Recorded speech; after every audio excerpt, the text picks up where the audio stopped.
प्रयाग योग जो आहे तो आपण त्रिवेणी संगमचा योग सगळ्यांना इथे आणून दिला आहे रेशमबाग ग्राउंडवरती। आणि ही संकल्पना आपल्या मनात कशी आली आणि इतकं सुंदर नियोजन केलं की जे नागपूरकरांना त्याची अनुभवायला मिळते, काय सांगणार आपण? मॅडम ॲक्च्युली खरं सांगायचं तर हा ॲक्च्युली याचं श्रेय माझ्या वडिलांना जातं। माझ्या वडिलांना खूप असं सारखं वाटत होतं की प्रयागराजला इथे करोडो लोक जातात आहेत, पण त्याच्यापेक्षा जास्ती लोकांना जाता येत नाही आणि आपण काय करावं की ज्यांनी आपण हे पाणी त्या लोकांपर्यंत पोहोचू शकतो, ही त्यांची भावना होती।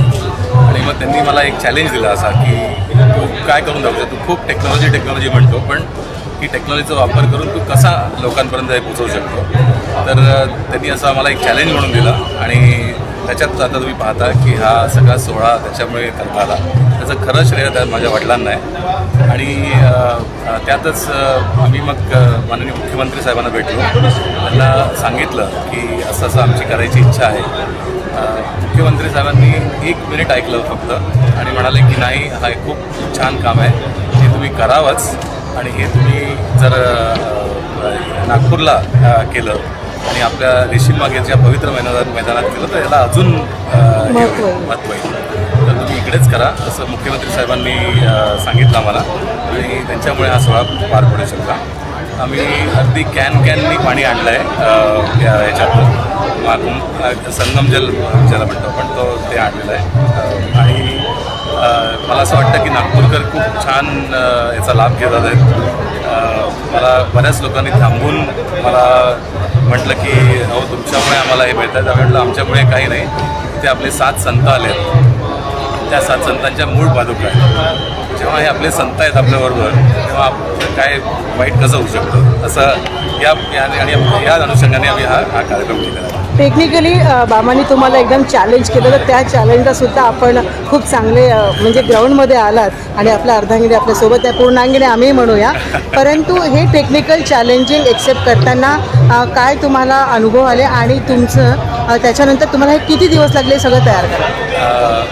मॅडम ॲक्च्युली खरं सांगायचं तर हा पूर्ण सोहळा शेवटच्या 10 दिवसातच पूर्ण एकत्र आलेला आहे। याच्यात खूप लोकांचा सहयोग लागलेला आहे आणि खूप लोकांनी याच्यात मदत केलेली आहे। आमची उत्तराखंडला आमचं ऑफिस आहे, तिथे आम्ही व्हर्च्युअल एज्युकेशनचं काम करतो, जिथे कोपऱ्यातल्या शाळांमध्ये आपण एज्युकेशन सॅटेलाईटद्वारे पोचवतो। आमची तिकडली टीम त्यांनी मदत केली, हे पूर्ण पाणी काढून ते इकडे इथपर्यंत आणणं नागपूरपर्यंत।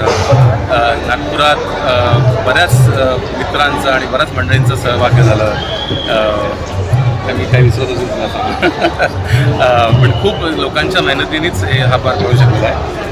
आणि आम्ही हे सगळ्यात पहिले हा उपक्रम आम्ही ॲडव्होकेट आशिष शेलार साहेबांना सांगितलं, ते आपले कल्चरल मिनिस्टर आहेत आणि त्यांनीच आम्हाला मुख्यमंत्री साहेबांकडे नेलं आणि म्हटलं की मुख्यमंत्री साहेबांच्या हिशोबाने हा कार्यक्रम व्हायला पाहिजे। आणि शेलार साहेबांनी इतकी मदत केली आम्हाला सगळ्या गोष्टी परमिशन्स या सगळ्या गोष्टी मिळवण्यात की म्हणून म्हणतो की हा खूप लोकांच्या मेहनतीचा आहे, हा फक्त याचं श्रेय मी घेतलं तर अतिशय चूक राहील। हे सगळ्यांचं फक्त आमचा विचार असा होता की टेक्नॉलॉजीचा वापर करून सगळ्यात जास्तीत लोकांना याचा उपयोग व्हायला पाहिजे। खूप खूप धन्यवाद, आपण माहिती दिली आणि हर हर गंगे हर हर महादेव असेच पुढचे पण संस्था आपण असेच करत राहू ही सदिच्छा। थँक्यू।